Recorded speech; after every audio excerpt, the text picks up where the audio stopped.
Under Attack will be here with us to discuss the book. David Cole, Ann Beeson, and Stephen Schulhofer are the three authors of the book who will be here. That event will also be held in this conference center at 6:30. On the 21st of June, the Ambassador of Indonesia will host a briefing and special cultural evening at his embassy for World Affairs Council members and their guests. On June 28th, we will host Josh Rushing, the author of Mission Al Jazeera. The former Marine Corps captain and spokesperson at CENTCOM headquarters in Doha, Qatar, is now the military and current affairs correspondent for Al Jazeera English language television channel. The membership table will be available in the lobby after this presentation. For members joining this evening, we have a special premium gift for your membership. As always, and as a courtesy to our speaker and to your fellow audience, please take a moment to turn off your cell phone at this time. Afghanistan is strategically placed between the Middle East, Central Asia, and the Indian subcontinent. For centuries, foreign governments and foreign armies have fought to control it and tried to conquer it. Each in their turn has been defeated by the rugged terrain and fierce resistance from the groups living there. In October 2001, U.S. and NATO allies attacked the Taliban government, driving them from power in Kabul and setting in motion a series of events leading to the ratification of a constitution, election of a national assembly, and the election of Hamid Karzai as president in 2004.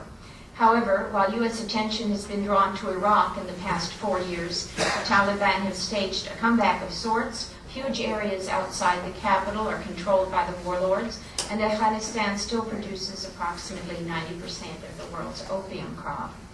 In April 2006, the Council of Foreign Relations reported that, quote, the world thus far had put Afghanistan on life support rather than investing in a cure. Afghanistan has the potential to be a disastrous situation if intelligent, measured steps are not taken, end quote. Tonight we will hear a briefing on the state of security and reconstruction efforts underway from a man who is perhaps uniquely qualified to help us understand the situation and needs of Afghanistan today. Prior to his appointment as Afghanistan's ambassador to Washington in December 2004, Ambassador Jawad served as the presidential press secretary, chief of staff, and director of the Office of International Relations. He was instrumental in drafting the foreign investment laws and in developing the Constitution. Ambassador Jawad was educated at the Afghan French Lycée Istiklal and School of Law and Political Science at Kabul University. In 1986, he settled in the United States and earned an MBA from Golden State University in San Francisco. Please join me in welcoming His Excellency Syed Jawad.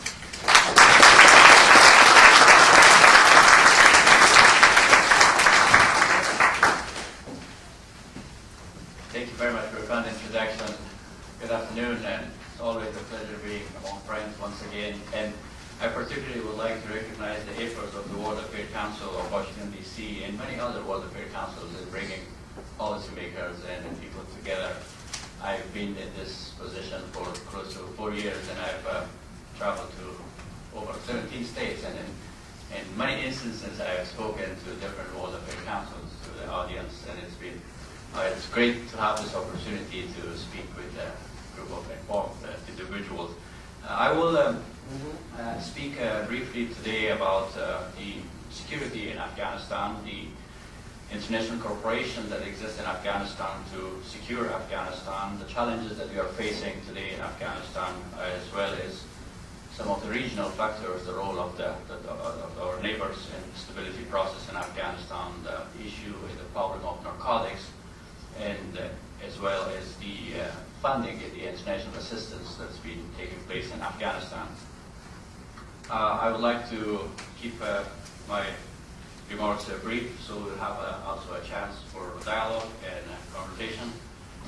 But to give you a historic perspective, Afghanistan is located at really the heart of Asia. And historically, Afghanistan has been a crossroad of trade and civilizations.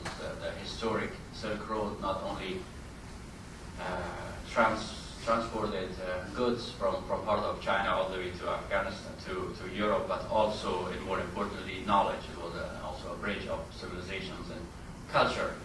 And stability in Afghanistan is key to regional prosperity and global security, and we know that from from the Cold War, from the global war on terror. If you look at the recent history of the world, even not only Afghanistan, from the war on terror to Cold War, Afghanistan has always played a role in regional stability or the stability in the region. Afghanistan is the original front of the war on terror. That's where you were attacked in New York and many other places, and it remains and it keeps its significance. And 5-6 years after 9/11, we see that the threat of terrorism is imminent from London, New York, Washington, Tokyo, Madrid, anywhere, Bali, Mumbai, Kandahar, Kabul. We are all facing the threat of terrorism, and we continue to face this.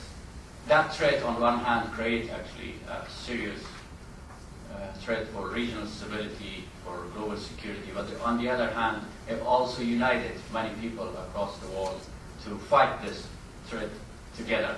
Right? Just to give you some statistics, the international consensus in Afghanistan is very strong. It's not only the U.S. that's participating in Afghanistan. ISAF, the International Security Assistance Forces, is completely now led by NATO, and 60 countries are providing funds in the reconstruction process in Afghanistan. 36 countries have troops present in Afghanistan. 41 countries are just helping train the Afghan National Army and National Police Force. 16 countries have provincial reconstruction teams that are helping not only with the security but also delivering some basic services in many provinces in Afghanistan. An important asset that we have in Afghanistan is the popular support and the goodwill of the Afghan people for the presence of the international community and for very active participation in the political process. And this is an important asset, particularly when we live in a troubled time, in a time that the terrorists, the extremists all over the world are trying to build walls. The Afghan people are trying to build bridges. The country is a bridge, like the history of the country has been a bridge of. And as much as it's an asset to have these all countries involved in assisting Afghanistan, but if you just look at the color code on that map, it is also a challenge.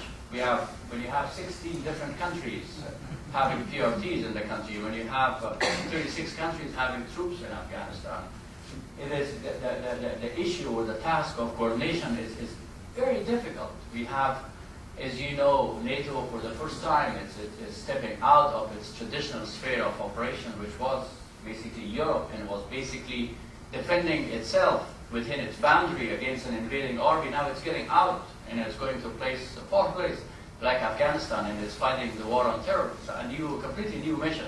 So some of the security challenges that we are facing, and I'll be talking about, has to do also with the issue of coordinating so many different players, so many different stakeholders.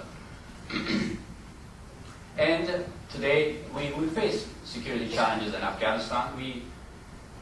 Last year the number of the suicide attack in Afghanistan increased almost 400%.